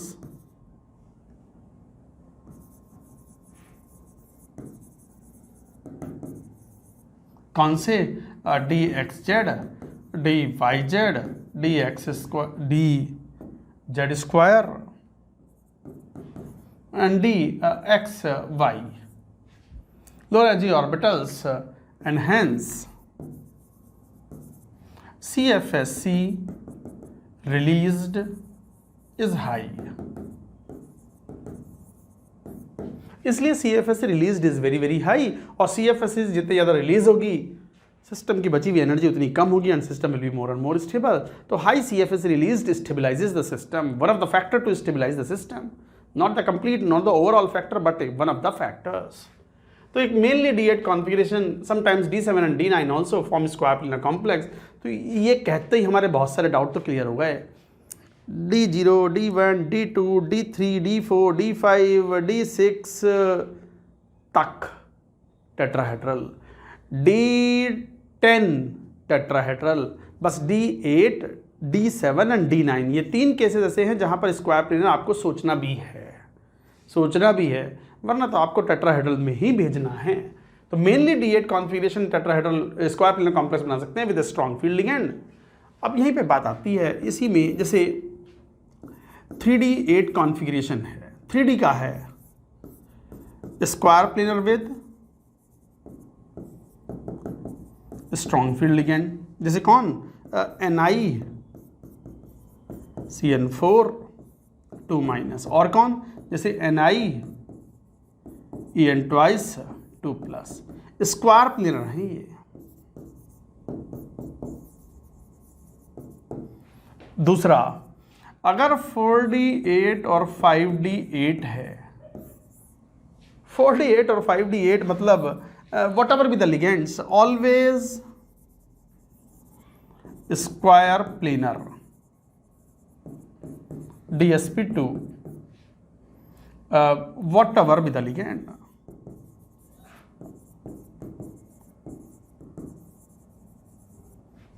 always square planar DsP2 in Cn is equal to 4। Coordination number अगर 4 है और complex बन रहा है 4D8 का और 5D8 का, तो हमेशा स्क्वायर प्लेनर कॉम्प्लेक्स बनेगा what ever be the ligand. पढ़ चुके हैं 4D और 5D वाली मेटल्स के लिए even the weak field ligands start behaving as strong field ligand. तो लिगेंड से कोई रोल ही नहीं है, हमेशा स्क्वायर प्लेनर कॉम्प्लेक्स है। जैसे एग्जाम्पल देखो, जैसे गोल्ड 3+, सिल्वर 3+, और जैसे प्लेटिनम 2+, पैलेडियम 2+, जैसे रोडियम प्लस, इरिडियम प्लस। अगर ध्यान से देखो आप तो ये सभी D8 कॉन्फ़िगरेशन है, जैसे ये 5D8, जैसे ये 4D8, इस टाइप से, ऐसे ये 5D8 4D8, जैसे ये इस तरीके से एग्जाम्पल है। तो ये जितने भी कॉम्प्लेक्सेस होंगे इनका कॉम्प्लेक्स कोऑर्डिनेशन नंबर 4 में ये सब ऑल फॉर्म, लो मैं ऐसा लिख दूं, कितना इंपॉर्टेंट पॉइंट है ये, तो बहुत ही इंपॉर्टेंट पॉइंट है।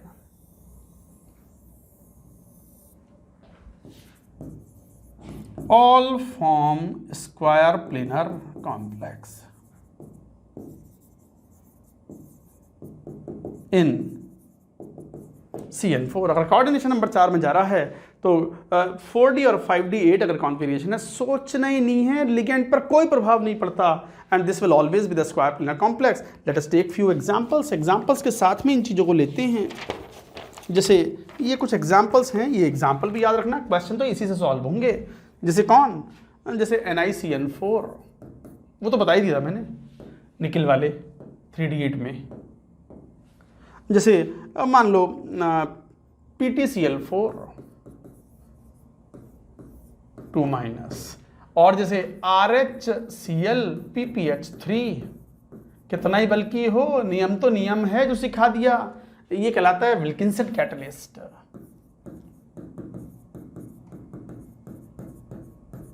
NCERT में दिया हुआ है, ये बड़ा इंपॉर्टेंट कैटलिस्ट है, अ होमोजीनियस कैटलिस्ट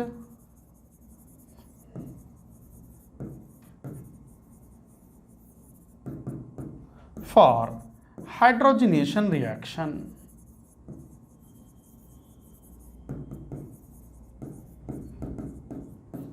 तो ये एक होमोजीनियस कैटलिस्ट है फॉर हाइड्रोजनेशन रिएक्शन। एल्कीन्स का हाइड्रोजनेशन कराते हैं तो कैटलिस्ट काम में लेते हैं विल्किंसन कैटलिस्ट। तो ये फॉर्मूला अपने आप में बड़ा इंपॉर्टेंट है।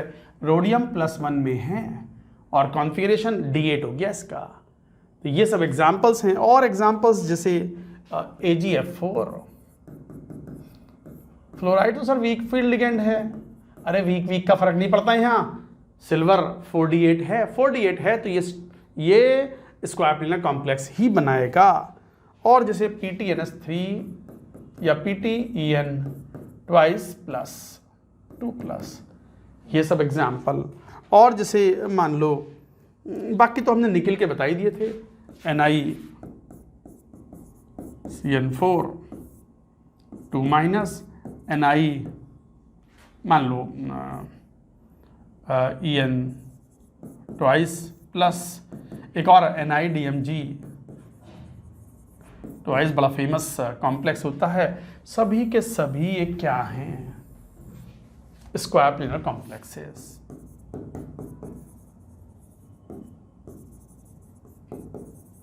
सभी के सभी स्क्वायर प्लेनर कॉम्प्लेक्सेस हैं। अच्छा, कुछ examples of square planar with D7 and D9, बड़े लिमिटेड एग्जाम्पल हैं, याद रखना पड़ेगा। सबसे इंपॉर्टेंट एग्जाम्पल यही है, IIT में आया हुआ है CuNS3 4 2+, ये +2 ऑक्सीडेशन स्टेट में है तो एक तरीके से D9 कॉन्फ़िगरेशन हुआ। और जैसे कौन, जैसे CODMG ट्वाइस, ये भी D7 कॉन्फ़िगरेशन का हुआ। और एग्जांपल जैसे COPY4 2+, ये भी D7 कॉन्फ़िगरेशन हैं। ये भी सभी स्क्वायर प्लेनर कॉम्प्लेक्सेस हैं, तो ये याद रखने हैं। This is very very important, IIT पूछ चुका है इसको, आ चुका है एग्जाम्पल। सबसे महत्वपूर्ण पॉइंट बच्चों ये वाला था जो मैंने लिखा, what ever be the ligand, strong field ligand, fluoride ion, chloride ion, कुछ भी वीकेस्ट से वीक लिगेंड भी हो, तो भी अगर ये 4D8 और 5D8 कॉन्फ़िगरेशन है और कोऑर्डिनेशन नंबर 4 कॉम्प्लेक्स बन रहा है, सोचना ही नहीं है, it will go to the square planar complex. तो I have taken important examples. Nickel वाला एक एग्जांपल वो भी था, वो भी यही लिख लो, Ni DMG H भी बोल देते हैं, बता चुका हूँ इस बात को। ये सब स्क्वायर प्लेनर हैं, ये भी स्क्वायर प्लेनर है, सब DsP2 हाइब्रिडाइज्ड हैं। ये एग्जाम्पल याद रखेंगे, क्वेश्चन डायरेक्टली आते हैं और आइसोमरिज्म में तो इसका यूज़ आता ही है। बच्चों ये था CFT इज ओवर। हाँ, CFT के एप्लीकेशन सभी बच्चे हैं, तो एप्लीकेशन के बारे में बात करेंगे बाकी कोऑर्डिनेशन नंबर 6 में, कोऑर्डिनेशन नंबर 4 में we have talked about the CFT, all the questions you can solve accordingly DPP में शीट के अंदर। चलो अब बात करते हैं applications of crystal field theory. लिखो पहले यहाँ तक की बात।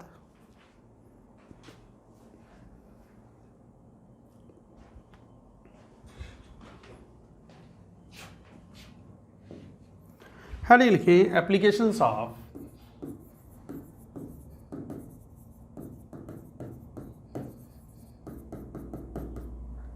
CFT। पहला एप्लीकेशन ही होता है कलर।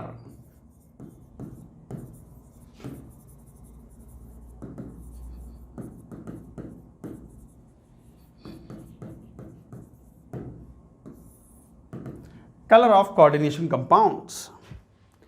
वैसे तो कलर का जो मैकेनिज्म होता है वो फंडामेंटल प्रिंसिपल तो ये होता है कि यदि कोई कंपाउंड, अंधेरे में तो कुछ दिखता ना है, कंपाउंड दिखेगा तो देखना तो हमें ही है ना, इंसानों को। कुत्ते बिल्ली जानवर थोड़ी कलर दिखाएंगे हम उनको, हालांकि दिखता तो उनको भी है, वो भी देखते हैं। बट हम जो सब कुछ पढ़ रहे हैं with reference to the humans पढ़ रहे हैं, इंसानों के लिए हम ये सब पढ़ाई हो रही है हमारी। तो देखो कलर देखेगा कौन, मैं आप जो भी हैं सब, तो कलर तो हमें देखना है और हमारी आंखें सेंसिटाइज्ड हैं to see the colour in the wavelength range, visible wavelength range 4000 angstrom से लेकर के 7500 एंगस्ट्रॉम।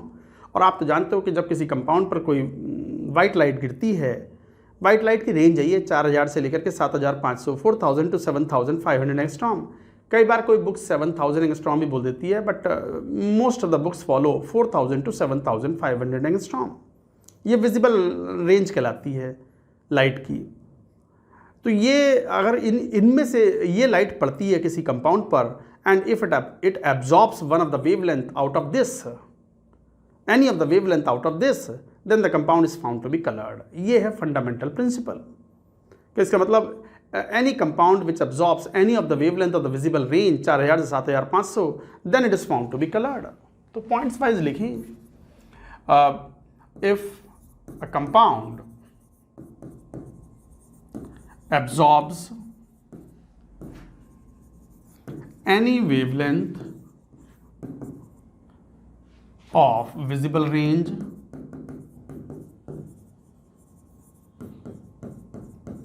चार 4000 से 7500 angstrom is found to be colored। ये है मेन प्रिंसिपल। तो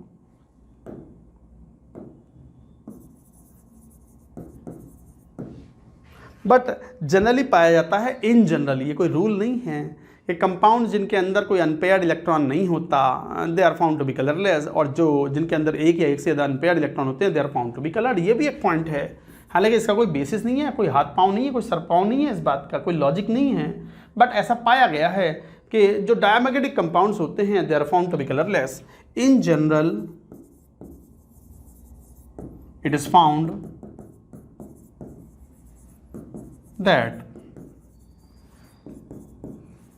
compound with no unpaired electron, that is कौन से compound? Diamagnetic compounds.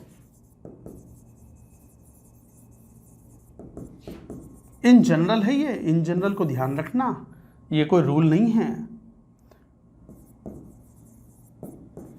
Are found to be colourless.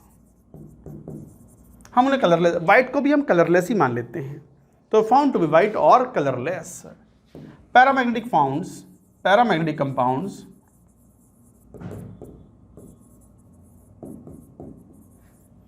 In general R coloured. कभी कभी इसी के ऊपर भी क्वेश्चन आ जाता है।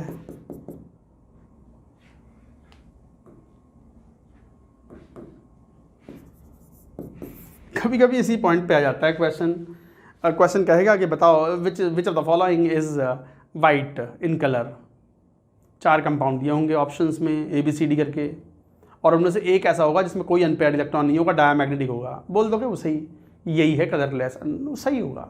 बट ये कोई नियम नहीं है। कई ऐसे भी डायमैग्नेटिक कंपाउंड्स हैं जिसमें कोई अनपेयर्ड इलेक्ट्रॉन नहीं है, yet they are found to be coloured.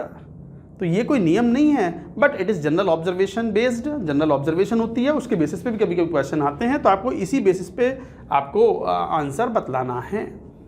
अच्छा, डी ब्लॉक के कंपाउंड्स जो कलर होते हैं, कॉम्प्लेक्स कंपाउंड्स, उनका colour is mainly because of the D transition. तो colour of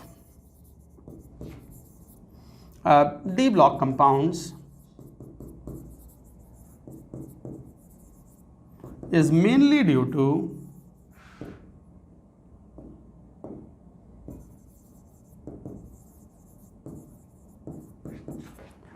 D transition.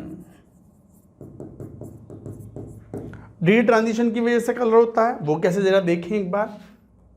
D transition क्या होता है? जब वाइट लाइट पड़ती है तो मेनली D1 से लेकर D9 कॉन्फ़िगरेशन में इट इज फाउंड। तो इस तरीके का कॉन्फ़िगरेशन होता है, T2G और EG। मान लो ऑक्टाहेड्रल कॉम्प्लेक्स है और उनके बीच का डिफरेंस कितना हो गया? Delta O। अब मान लो ये कोई कॉन्फ़िगरेशन है, इलेक्ट्रॉन है, 2 है, 3 है, 5 है, ये है डी ट्रांजिशन।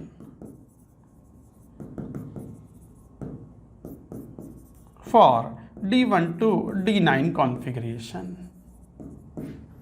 तो जैसे अगर लाइट दोगे तो electron can jump from the lower energy orbital to the higher energy orbital. ये अगर खाली है तो कहलाएगा ये लूमो, और ये भरा हुआ है तो कहलाएगा होमो ऑर्बिटल। आखिरी भरा हुआ ऑर्बिटल होमो होता है, उससे ऊपर वाला खाली होता है, तो उसे लूमो बोलते हैं। तो D1 से D9 कॉन्फ़िगरेशन में ये होगा ही होगा कि कोई ना कोई EG का ऑर्बिटल खाली जरूर होगा। तो जब खाली जरूर होगा तो electron can absorb the energy. तो ये जो एनर्जी एब्जॉर्ब की, तो delta O is equal to hc upon lambda, and this lambda, this wavelength, if from 4000 to 7500 angstrom, then compound is colored।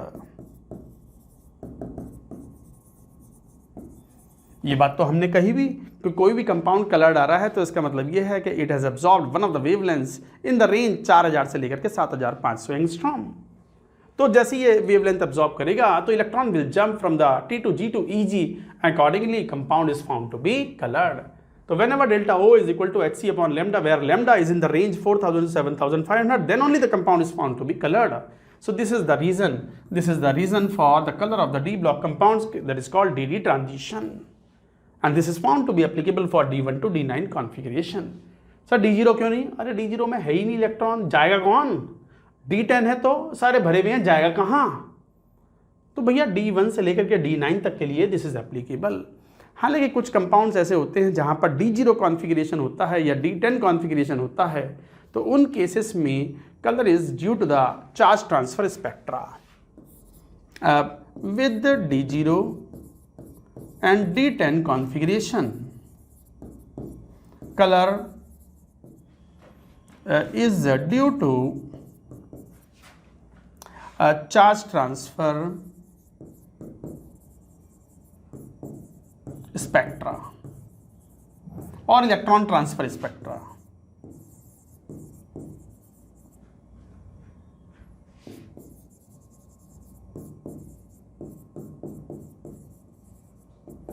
Charge transfer spectra या electron transfer spectra होता है D0 और D10 configuration में। Colour is mainly because of the charge transfer spectra. इसके main examples होते हैं इस वाले मैकेनिज्म के KMnO4, K2Cr2O7। ये हैं वो कंपाउंड्स जिनके colour is mainly because of the charge transfer spectra. और एक दो एग्जांपल हो सकते हैं जैसे SnI4 ऑरेंज होता है, ये है ऑरेंज, ये है रेड, ऑरेंज रेड ही होता है, और ये है वॉयलेट। KMnO4 +7 में है मैंगनीज, +6 में है यहाँ, +4 में है यहाँ। KMnO4 में मैंगनीज D0, K2Cr2O7 में क्रोमियम इज D0, जबकि SnI4 में टिन इज D10 कॉन्फ़िगरेशन। यहाँ D10 है, ये दोनों D0 हैं, फिर भी ये कलर्ड पाए गए। तो इसका मतलब कोई वेवलेंथ एब्जॉर्ब कर रहे हैं ये of the visible region, but that is not because of the DD transition, it is due to the charge transfer spectra. And in general charge is transferred, electron is transferred from ligand to metal, oxide ion से metal ion में। इस बात को लिखेंगे, इसके ऊपर जी ने question भी पूछा है। इन KMnO4, K2Cr2O7 electron is transferred from a ligand to metal, that is oxide ion to manganese +7 या chromium +6। यहां ट्रांसफर होता है, ये लिगेंड है और ये मेटल है। Charge transfer ligand to metal, इसे बोलते हैं चार्ज ट्रांसफर CT और LM, charge transfer from ligand to metal. ये इंपॉर्टेंट केसेस होते हैं दैट यू शुड रिमेंबर। हालांकि कुछ केसेस ऐसे भी होते हैं, CT LM था, CT ML मेटल से लिगेंड में इलेक्ट्रॉन ट्रांसफर हो सकता है bye absorbing the visible range, तो वो पाया जाता है जैसे FeCO5। और एग्जाम्पल कौन से, जैसे Fe-eta5 C5H5 ट्वाइस, और जैसे क्रोमियम eta6 C6H6 ट्वाइस। इसे बोलते हैं CT ML, charge transfer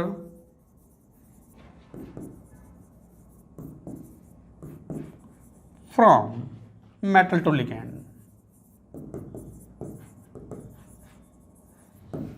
charge transfer from metal to ligand या electron transfer from metal to ligand.